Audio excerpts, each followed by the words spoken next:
Hi friends, you are welcome to my YouTube channel, that is Learn with Khimraj sir. Today in this lecture we are going to learn 10th class lesson 1.2, an encounter of a special kind. Okay, let us see. My father was a medical professional working for a private company in Raniganj in West Bengal. The narrator says that his father was doing the service in a private company in Raniganj in West Bengal. ठीक आहे, waste बेंगॉलच्या म्हणजे बंगाल राज्यातील, ठीक आहे, बंगाल प्रांतातील राणीगंज या ठिकाणी असलेल्या एका प्रायव्हेट कंपनीमध्ये, एका खाजगी कंपनीमध्ये त्याचे वडील काम करत होते. कुठला काम करत होते, काय नोकरी करत होते? Medical professional. ठीक आहे. तर the officers of the company were housed in individual bungalows inside a large campus.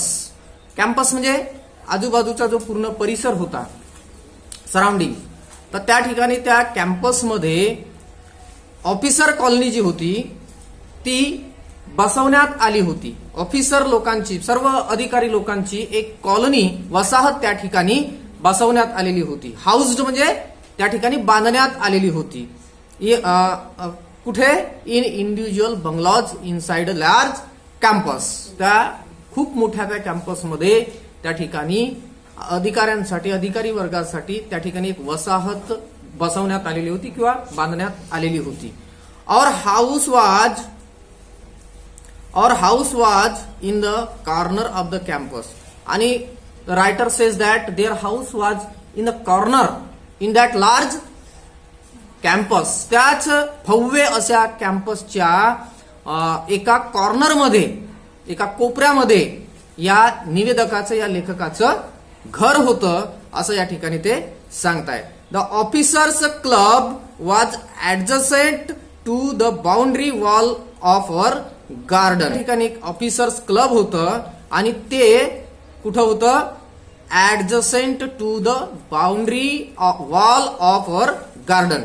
या लेखकाचा घराचा जो बगीचा होता, त्या बगीच्याला लगत जी बाउंड्री वॉल होती, म्हणजे आवार भिंत, त्या आवार भिंतीच्या बाजूलाच त्या ठिकाणी काय होतं? ऑफिसर्स क्लब होतं. आणि मग the compound was luxurious with green grass, colourful flowers and a host of tall and majestic trees.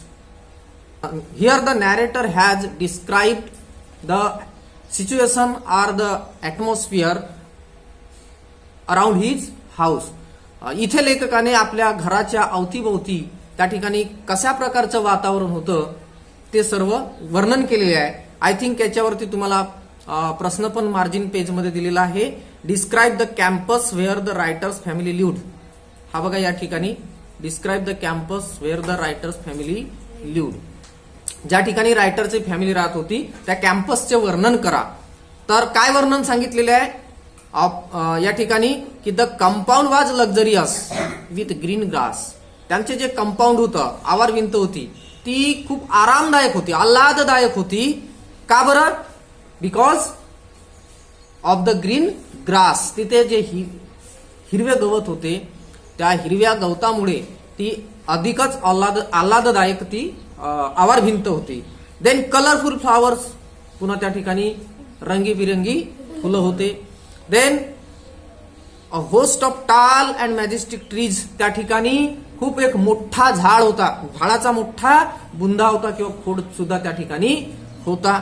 Majestic trees म्हणजे खूप मोठे मोठे झाडं, मोठ्या मोठ्या झाडांचे बुंदे सुद्धा त्या ठिकाणी होते. आणि त्यामुळे तो पूर्ण एरिया जो आहे तो अतिशय सुंदर आणि आल्हाददायक होता. पुढे the seasonal vegetables in the kitchen gardens of the house holds and the magnificent trees constantly attracted squirrels and many species of birds. बघा त्या ठिकाणी जे आपण जसं आपल्या घराच्या आजूबाजूला कुठे थोडीशी जागा असली तर आपण परसबाग लावतो. परसबाग म्हणजे जिथे काही आपण थोड्याशा पालेभाज्या लावतो, है ना. जे आपल्याला किचनमध्ये स्वयंपाकासाठी उपयुक्त ठरतात. तर त्या ठिकाणी काय होतं की सीजनल व्हेजिटेबल्स म्हणजे ऋतुमानानुसार ज्या ज्या ऋतूमध्ये जे व्हेजिटेबल्स मिळतात त्या ठिकाणी लावलेल्या होत्या. तर त्या seasonal vegetables in the kitchen garden of the house holds, प्रत्येकाच्या घरी किंवा ह्या लेखकाच्या घरी किचनमध्ये स्वयंपाकाकरिता लागणारे जे काही सिजनेबल पालेभाज्या होत्या त्या लावलेल्या होत्या. आणि त्यामुळे काय होत होतं की तिथे मेनी स्पेसीज ऑफ बर्ड्स, पक्ष्यांच्या खूप साऱ्या प्रजाती, वेगवेगळ्या प्रकारचे पक्षी त्या ठिकाणी अट्रॅक्ट होत होते. ठीक आहे, म्हणजे कलरफुल फ्लावर्स असतील किंवा ग्रीन ग्रास असेल किंवा व्हेरायटी ऑफ फ्रुट्स असतील किंवा व्हेरायटी ऑफ व्हेजिटेबल्स असतील, तर त्या ठिकाणी पक्ष्यांची वर्दळ किंवा पक्ष्यांची ये जा असते. आणि त्यामुळे हे सगळं दृश्य जे आहे ते लेखकाच्या घराशेजारी सुद्धा आहे. Then a group of langurs had even made their den in an ashwatha tree near. आणि तिथेच त्या ठिकाणी एक खूप मोठं अस्वथा ट्री होतं. अस्वथा ट्री म्हणजे अस्वथा ट्री पिंपळाचे झाड. तर त्या ठिकाणी पिंपळाचे खूप मोठे झाड होते आणि त्या पिंपळाच्या झाडाला एक डेन म्हणजे पोकळी सुद्धा, खूप मोठं झाड असलं तर पोकळी तयार होत असते. तर त्या पोकळीमध्ये लंगूर मीन्स माकड, बंदर. ठीक आहे, तर लंगूर आणि हे जे आपल्याकडे मंकीज आहे त्याच्यामध्ये फरक आहे. लंगूर जो असतो लाल तोंडाचा आणि मंकी जो असतो काळ्या तोंडाचा. ओके, तर असे लंगूर्स त्या ठिकाणी, ज्याला आपण बंदर म्हणतो, बंदर आणि माकड याच्यामध्ये फरक आहे, समजलाय तुम्हाला? तर बंदरांनी सुद्धा त्या ठिकाणी आपली तिथे एक डेन तयार केली होती, म्हणजे तिथे त्या पोकळीमध्ये राहण्याची जागा तिथे त्यांनी निर्माण केलेली होती आणि ते तिथे राहायचे. कुठे? अस्वथा ट्रीच्या पोकळीमध्ये. Then they had all become a part and parcel of our luxurious and daily life. Part and parcel म्हणजे अविभाज्य भाग, रोजची गोष्ट काय होऊन बसली होती की दे ऑल, ते सगळे, कोणते स्क्विरल असेल म्हणजे खारी असतील, पक्षी असतील, ठीक आहे, लंगूर्स असतील, हे सगळे पार्ट अँड पार्सल म्हणजे अविभाज्य भाग बनले होते of our existence and daily life. त्यांच्या अस्तित्वाचा आणि त्यांच्या दैनंदिन जीवनाचा एक अविभाज्य भाग. म्हणजे हे सुद्धा तिथेच राहून जगत होते आणि ते स्क्विरल्स असतील, फुलपाखरं असतील, बर्ड्स असतील, लंगूर्स असतील, हे जे आहेत ते सुद्धा सगळे यांच्या बरोबरीने यांच्या सोबत तिथे जगत होते. म्हणजे दोघांचेही ते पार्ट अँड पार्सल त्या प्राण्यांचे, पक्ष्यांचे आणि या लोकांचे त्या ठिकाणी झालेलं होतं. A small incident on a Sunday afternoon left a profound effect on me and unfolded there before my eyes a whole new dimension to the wonders of God's creation. बघा, खूप लांब सेंटेन्स आहे हा. एक दिवस असं सगळं घडत असताना अचानक एक दिवशी घटना घडली. अ स्मॉल इन्सिडेंट, एक छोटीशी घटना घडली. आणि कोणत्या दिवशी? On a small incident happened on a Saturday afternoon. Saturday afternoon, Saturday means कोणता दिवस? शनिवारी. आफ्टरनून म्हणजे दुपारी. शनिवारी दुपारी एक घटना घडली की जिने left a profound effect on me. Profound effect means खूप खोल परिणाम लेखकाच्या जीवनावर किंवा मनावर त्याचा झाला. अँड अनफोल्डेड मीन्स रिव्हिल्ड, की ज्याने माझ्या जीवनामध्ये ती अशी आयुष्यभर ती घुटमळत राहिली ती घटना. बिफोर माय आईज, माझ्या डोळ्यापुढे ती घटना आयुष्यभर घुटमळत राहिली. अशी एक घटना शनिवारी दुपारी घडली. अ होल न्यू डिमेन्शन, काय मिनिंग दिलेला आहे? New factor. तर हा जो एक न्यू फॅक्टर, नवीन घटक, एक नवीनच घटना त्या ठिकाणी जे घडलेली होती. To the wonders of God's creation, परमेश्वराने देवाने निर्माण केलेल्या अनेक घटकापैकी, है ना, निसर्गामध्ये खूप सारे घटक परमेश्वराने निर्माण केले. त्या घटकांपैकी एक घटक आणि त्या सोबत, निसर्गातील एका घटकासोबत घडलेली घटना ही माझ्या आयुष्यात, माझ्या नजरेसमोर अशी आयुष्यभर खिळून राहिली, असं लेखक या ठिकाणी सांगतो.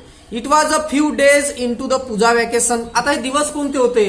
तर पूजा वॅकेशन्स. हे बघा, आपल्याकडे आता या पावसाळ्याच्या ऋतूमध्ये बरेच सण आपण साजरे करतो, फेस्टिवल्स आहे ना. मग त्या सणांना आपल्याला काय असतात? सुट्ट्या असतात, है ना. कन्हैयाची सुट्टी असते, गणेश चतुर्थी, गणेश फेस्टिवल सुट्टी असते, है ना. मग मा दुर्गा फेस्टिवल त्यावेळेस सुट्ट्या असतात. म्हणजे अशा वेगवेगळ्या फेस्टिवलसाठी वेगवेगळ्या वॅकेशन्स असतात, है ना. तर त्यावेळेस it was a few days into the puja vacations. ते पूजापाठचे दिवस होते आणि त्यामुळे काही दिवस त्यांना सुट्ट्या होत्या. ते सुट्टीचे दिवस होते. आणि सुट्टीचे दिवस असेल तर ऍक्च्युली ते लोक कुठे असतील? घरी असतील ना.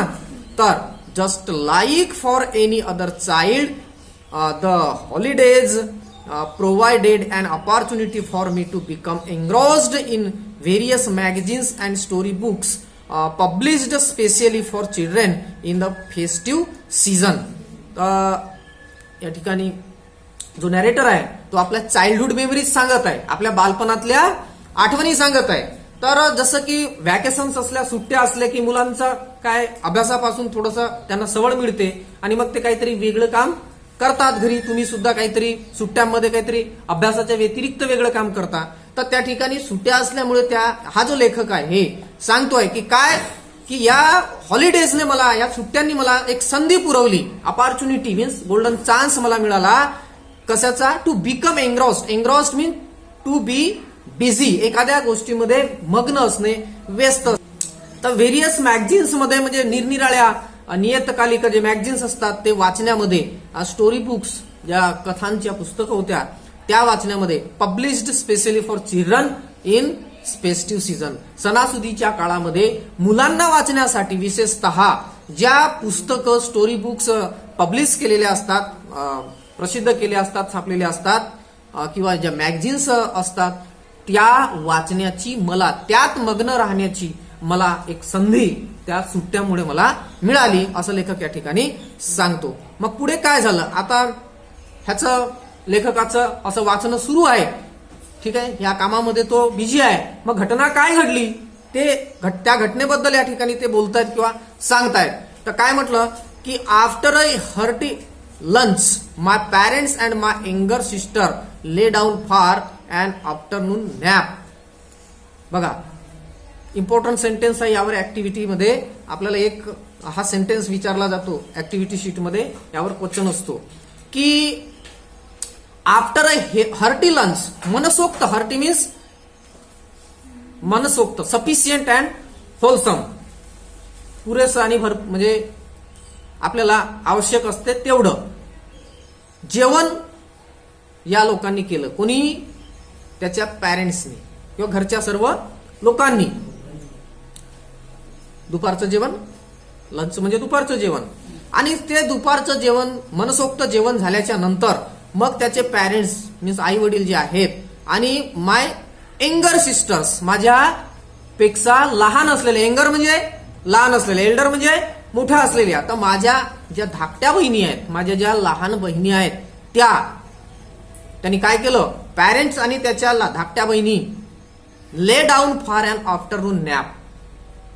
दुपारची जी आपण थोडीशी झोप घेतो ना, अंग टाकतो, तर त्या अशा दुपारच्या थोडीशी झोप घेण्यासाठी, विश्रांती घेण्यासाठी त्यांनी अंग टाकलेलं होतं.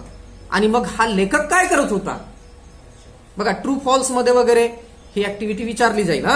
मग लेखक काय करत होता? तर I settle down with a story book. मी एक स्टोरी बुक घेऊन त्या बुकला खिळून बसलो होतो. एक पुस्तक घेतली, स्टोरी बुक घेतली आणि मी ती वाचत होतो. आता स्टोरी बुकच्या जागी न्यूजपेपर असेल तर हा सेंटेन्स ट्रू की फॉल्स होईल? फॉल्स होईल ना. हा, हे लक्षात घ्या. The quiet afternoon presented a perfect backdrop for reading and adventure story. आणि त्यावेळी तो काय वाचत होता? तर ती जे शांत दुपार होती, सगळे झोपलेले होते घरचे लोक, आणि घरामध्ये हा एकटा खुर्चीत बसून आपली स्टोरी बुक वाचत आहे. तर ती जी शांत दुपार होती त्याने त्या शांत दुपारच्या वेळेने काय केलं, presented the perfect backdrop for reading and adventure story. एक साहसी कथा, ऍडव्हेंचर स्टोरी मीन्स साहसी कथा, धाडसी कथा वाचण्यासाठी अगदी चांगलं वातावरण त्या ठिकाणी निर्माण झालेलं होतं या लेखकासाठी. The silence was occasionally broken by the sound of my family snoring.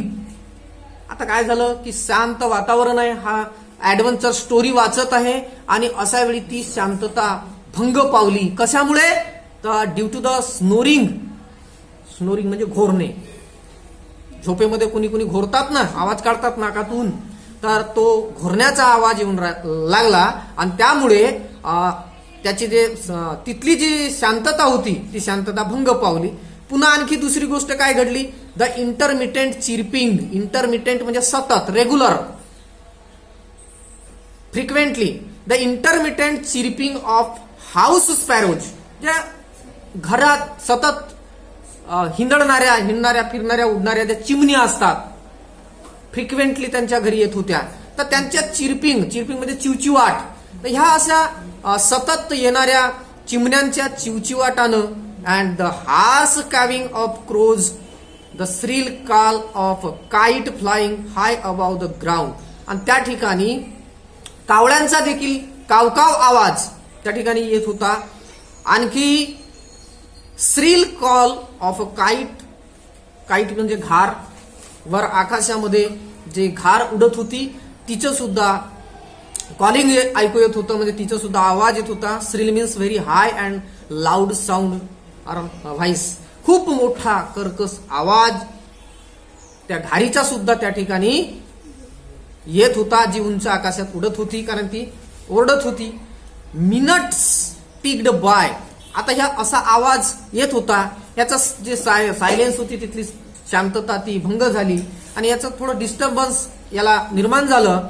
तर मिनिट टिक्ड बाय, असा म्हणजे फक्त एक मिनिट निघून जात नाही, तर काय झालं, I become deeply absorbed in the book. म्हणजे एक मिनिट निघून गेला आणि मी पुन्हा अजून त्या पुस्तकामध्ये मी गुंग झालो, मग्न झालो. त्या पुस्तकात खोल मी गडून गेलो. कशाची पुस्तक वाचत होते लेखक? Adventure story. ठीक आहे. मग आता हे असं होत असताना सडनली आय हर्ड, म्हणजे अचानक मी ऐकला. काय ऐकला? अ group of street dogs. Group म्हणजे समूह होते ना, इथे झुंड, रस्त्यावरच्या कुत्र्यांचा झुंड. ठीक आहे. Group of dogs. ग्रुप हा कलेक्टिव्ह नाउन आहे. हा.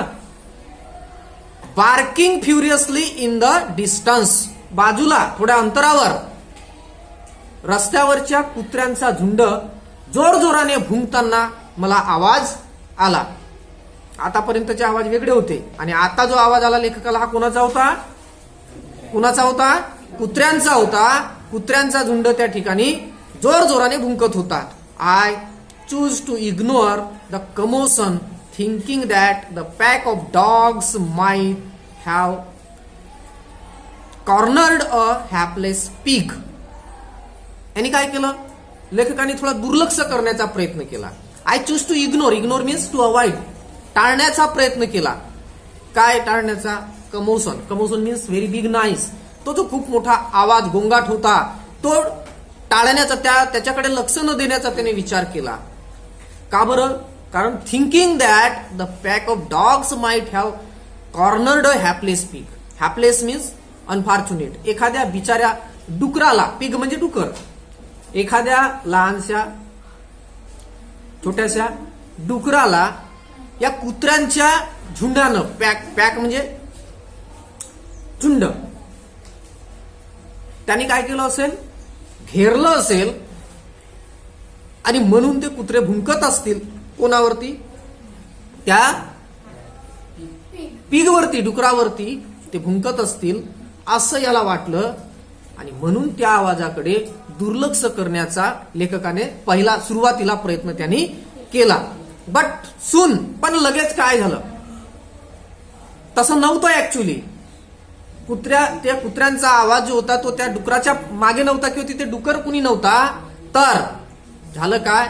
The barking become louder and more aggressive, and the alarmed cawing of a flock of crows added to the canopy. इथे पुन्हा आणखी अ फ्लॉक ऑफ क्रोज आलेला आहे. हा सुद्धा कलेक्टिव्ह नाऊन आहे. या पॅसेजमध्ये कलेक्टिव्ह नाउन्स आलेले आहेत. तुम्हाला विचारलं जाऊ शकते की find out collective nouns from the passage. ठीक आहे, जिथे समूह सांगितला जातो, कलेक्शन सांगितला जातो, तो नाऊन असतो कलेक्टिव्ह नाऊन. तर इथे फ्लॉक ऑफ क्रोज आला. फ्लॉक म्हणजे थवा. ठीक आहे, एकच पक्षी असला त्याला आपण थवा नाही म्हणत ना. तर काय झालं की कुत्र्यांचा भुंकण्याचा आवाज हा अजून जवळ येऊ लागला आणि तो लाऊडर म्हणजे अधिक मोठ्यानं तो आवाज यायला लागला. अँड मोर अग्रेसिव्ह, आणि तो कुत्र्यांचा आवाज अधिक अग्रेसिव्ह, अधिकच फ्युरियसली ते भुंकायला लागले होते. द अलार्म्ड कॉविंग म्हणजे काव करणं. कोणाचं? Flock of crows. कावळ्यांचा देखील त्या ठिकाणी थवा होता. त्यांचं देखील काव खूप मोठ्या जोरानं सुरू होतं. लाऊड हार्स नॉईस, तो खूप मोठा गोंगाट त्या ठिकाणी जो सुरू होता, त्या गोंगाटामध्ये या सगळ्या गोष्टींनी भर घातला. कावळ्यांचा काव त्या ठिकाणी आणि या कुत्र्यांचं जोरानं भुंकणं. ठीक आहे, आणि इकडे खोलीमध्ये घरच्या लोकांचं घोरणं, हा सगळा जो आवाज आहे, गोंगाट, हा अधिकच वाढायला लागलेला होता. मग आता याला काय, लेखकाला काय वाटलं? I also heard the disturbance approaching closer. आता हे तर सुरूच होतं, पण आणखी लेखकाला असं ऐकायला म्हणजे आलं की बा हा जो आवाज आहे आधी दूर होता, परंतु हळूहळू तो आवाज जवळ येऊ लागलाय. म्हणजे दुरून कुत्रे भुंकत होते, ते आता नंतर जवळ तो आवाज आणखी जोरानं यायला लागला. म्हणजे ते कुत्रे भुंकत घराकडे येत असतील, है ना. तर किंवा कावळे दुरून ओरडत होते, ते आता आणखी जवळ. म्हणजे हा जो आवाज आहे हा त्याच्या घरापर्यंत, त्याच्या खोलीपर्यंत जवळ येऊ लागला. आणि मग असं जर होत असेल तर लेखकाला तिकडे लक्ष देणे गरजेचे होते, आहे की नाही. मग लेखकाने केलं काय? हे तर एक पिक्चर तुम्हाला दिसतंय या ठिकाणी. बंदर दिसतोय आणि एक छोटस पिल्लू बंदराचं, माकडाचं, ते पकडून झाडावरून जम्पिंग करताना तुम्हाला ते दिसतंय. तर ती कोण आहे? मदर लंगूर आहे. ओके, तर काय झालं मग की curiosity got better of me. मग क्युरियोसिटी म्हणजे जिज्ञासा. आता काय झालं बा नेमकं हे जाणून घेण्याची त्यांच्या मनात उत्सुकता निर्माण झाली. And got the better of me म्हणजे ओव्हर पॉवर्ड. हा सुद्धा फ्रेज आहे, आपल्याला फ्रेज सेंटेन्स मध्ये वापरण्यासाठी विचारलं जाते. हे सगळे फ्रेजेस तुम्ही पाठांतर करायचे, लिहून घ्यायचे. हेच फ्रेजेस आपल्याला लँग्वेज स्टडीमध्ये सेंटेन्स बनवण्यासाठी येतात. ठीक आहे, तर या जिज्ञासेने मला ओव्हर पॉवर केलं. डिफिटेड म्हणजे मी कितीही विचार केला होता की उठायचं नाही, जायचं नाही, पाहायचं नाही, पण मी हरलो. मला माझ्या जिज्ञासेने हरवलं.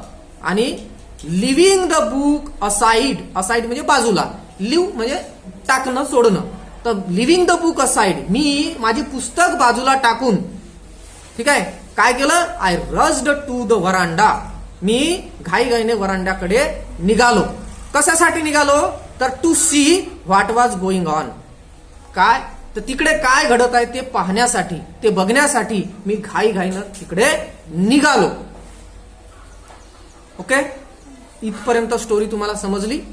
या ठिकाणी लेखक घरी स्टोरी बुक वाचत असताना त्याला कुठला तरी आवाज ऐकू आला. त्या आवाजाच्या दिशेने आता लेखक उठला आणि तो लेखक तिकडे कशाचा आवाज आहे ते पाहण्यासाठी पुस्तक बाजूला ठेवले आणि तिकडे पाहण्यासाठी गेला. सो इथे आपण या व्हिडिओचा फर्स्ट पार्ट कंप्लीट करू. तुम्ही पुढचा पार्ट अवश्य पहा. जर पहिल्यांदा चॅनलवरती आले असाल तर व्हिडिओला लाईक करा, शेअर करा आणि चॅनलला मात्र सबस्क्राईब करा. Okay, thank you. Meet you once again in the next part.